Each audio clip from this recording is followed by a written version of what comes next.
Ustedes. Y con su espíritu. Lectura del Santo Evangelio según San Juan. Gloria a ti, Señor.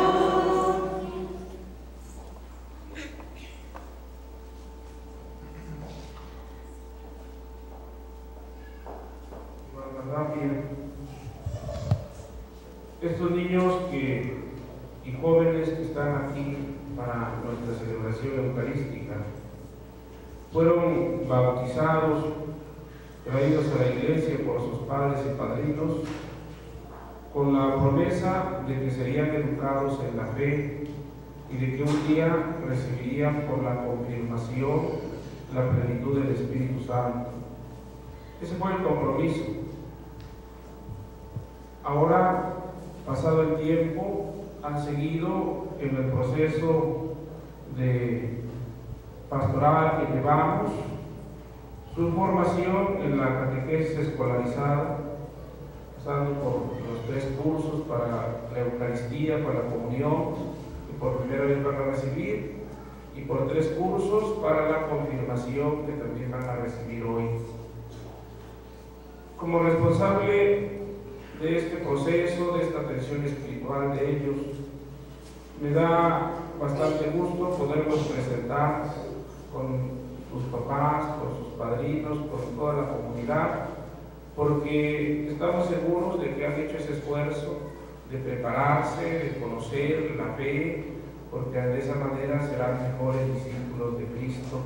Hoy los presentamos para que usted, en nombre del obispo, los confirme en la fe y haga descender el Espíritu Santo sobre estos jóvenes. Demos gracias a Dios. Pueden sentarse. Hermanos sacerdotes, concelebrantes, seminaristas, papás y padrinos de estos niños y jóvenes que van a recibir los sacramentos de la Eucaristía y la confirmación. Queridos hermanos todos, vamos a celebrar estos sacramentos, y qué oportuna es la palabra de Dios que nos orienta, que nos ayuda a encontrarle sentido a lo que celebramos y que nos invita a comprometernos con lo que recibimos. Escuchamos en la primera lectura la palabra que Dios dirige a su pueblo, ese pueblo que sacó de la esclavitud de Egipto, ese pueblo a quien hizo atravesar el Mar Rojo de manera milagrosa, ese pueblo que va peregrinando por el desierto rumbo a la tierra prometida, ese pueblo que está siguiendo un proceso, porque dejó de ser un pueblo esclavo, oprimido, y ahora va camino hacia la libertad. Ese pueblo que propiamente no era pueblo, porque era un conglomerado de tribus, pero en ese peregrinar por el desierto, en ese proceso por el cual Dios los va llevando, van a identificarse como un solo pueblo y van a sentir la unidad, van a sentir la necesidad de unir sus fuerzas, la necesidad de establecer metas comunes por las que hay que luchar. Ese pueblo que, como todos, tiene tentaciones de volver a la esclavitud. Y decían, ¿qué importa que fuéramos esclavos si aquí comíamos pan en abundancia? Y le decían a Moisés, y tú nos trajiste al desierto para hacernos morir de hambre. Se olvidaban que la libertad no se alcanza de un momento para otro, que la libertad es todo un proceso a través del cual aprendemos nosotros a ser autónomos, no dependientes de los demás. Aprendemos a señalar nuestras metas y a luchar para conseguirlas. Se olvidaban de que si tenemos una meta, que si tenemos un ideal, hay que sacrificarse, hay que renunciar a muchas cosas. Se olvidaban de que no podemos conseguir las metas y los ideales si no confiamos plenamente en Dios. Ese pueblo tenía que ir aprendiendo todas esas cosas. Pero qué bondadoso es Dios, porque escuchando sus súplicas, el Señor los alimenta, y los alimenta con el maná. Ese alimento misterioso que tenían que recoger cada día, pero solo en la medida que lo necesitaban, de tal manera que no podían abusar de ese alimento porque se les echaba a perder. Tenían que aprender a pedir el alimento cada día a Dios, porque de Él depende nuestra vida.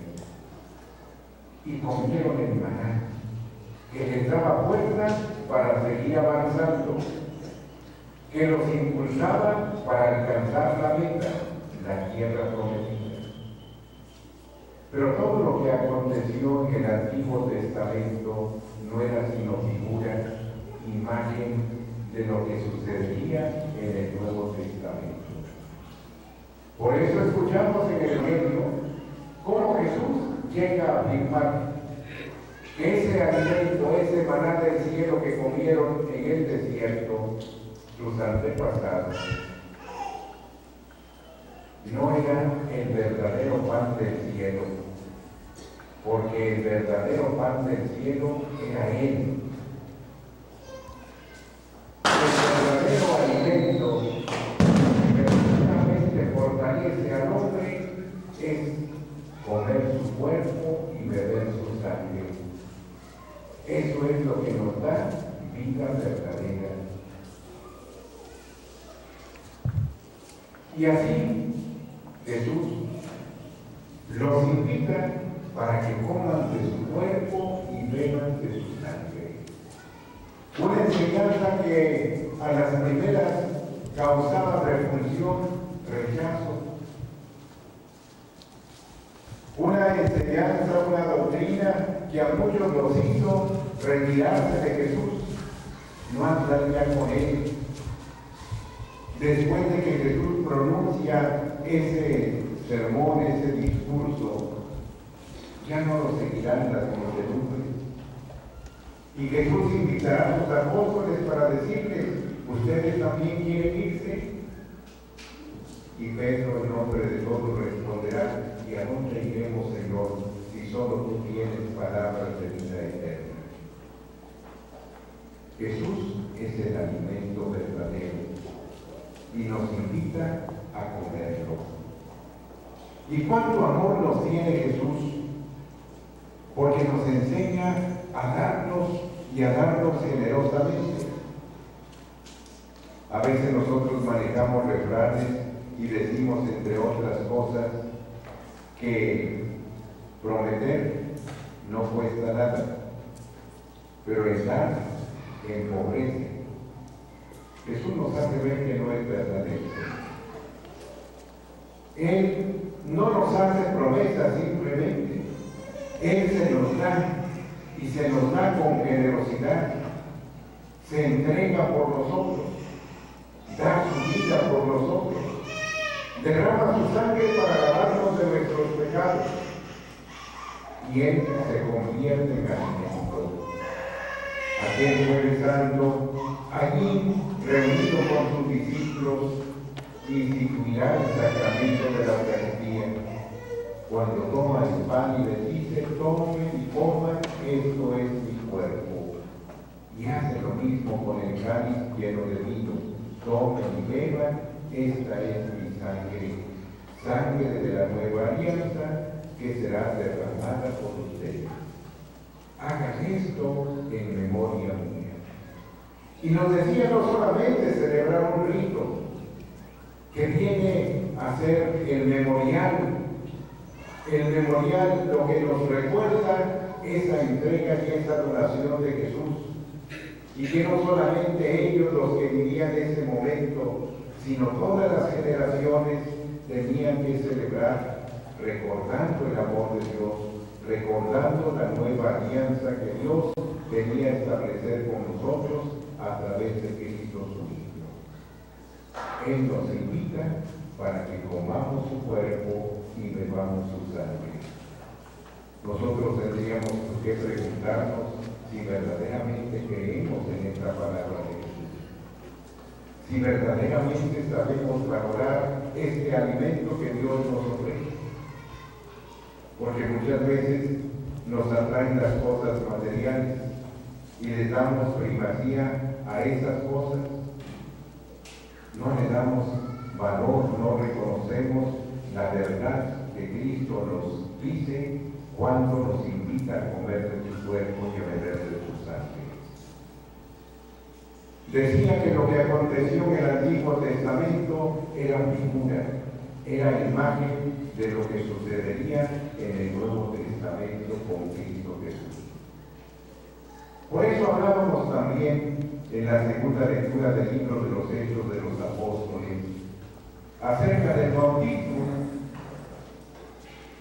Juan el Bautista invitaba a la conversión y un signo de que aceptaban y reconocían sus pecados y aceptaban el convertirse, el apartarse de aquellos errores, de aquellas faltas, era precisamente el bautismo. Era un bautismo de agua. Pero Juan el Bautista decía: yo los bautizo con agua, pero detrás de mí viene alguien que los va a bautizar en el agua y en el Espíritu Santo. Y Jesús, en su diálogo con Nicodemo, en un diálogo bastante extenso, le hace ver cómo es necesario renacer de nuevo. Y Nicodemo entendía con estas palabras un volver a vivir el proceso biológico natural. Por eso decía: ¿cómo puede un hombre siendo ya viejo volver al seno de su madre para nacer? Y Jesús dice: el que no nace del agua y del Espíritu no puede ver el reino de los cielos. Y lo que nace de la carne es carne, y lo que nace del Espíritu es Espíritu. Hay que volver a nacer. Por eso, estos que habían recibido el bautismo de Juan, cuando oyen hablar del Espíritu Santo, dicen: pues no hemos oído hablar del Espíritu Santo. Y van a ser bautizados en el nombre de Jesús, y se les van a imponer las manos para que reciban al Espíritu Santo. Hay que nacer del agua y del Espíritu.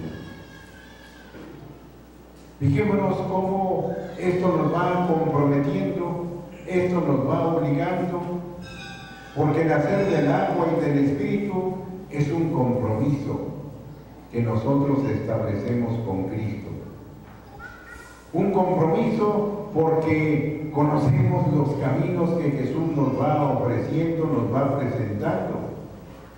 Un compromiso porque al recibir al Espíritu Santo, conscientes de lo que recibimos, conocedores